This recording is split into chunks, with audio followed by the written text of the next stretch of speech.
Hey, Ramona with Keystone Realty. In today's video, I'll be preparing my top 5 tips for prepping the interior of your home for showings. When showing your home to prospective buyers, you want to make everything look spacious, organized, bright, warm, and homey.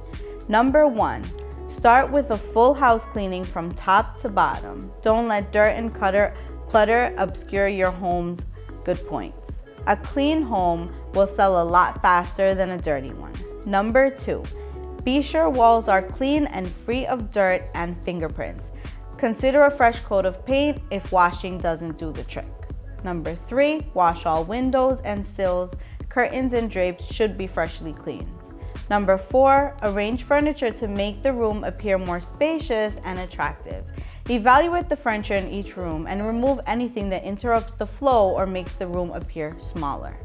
Consider renting a storage unit to move the items off-site. Number 5, clean all light fixtures and ceiling fans. Number 6, have carpets cleaned. Number 7, make minor repairs. Number 8, replace any burned out light bulbs.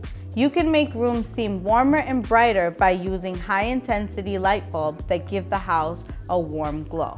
Number 9, discard or replace any dying houseplants. Sometimes it helps to have an objective perspective. Feel free to call or email me if I can answer any questions or make any suggestions to improve your home's appearance.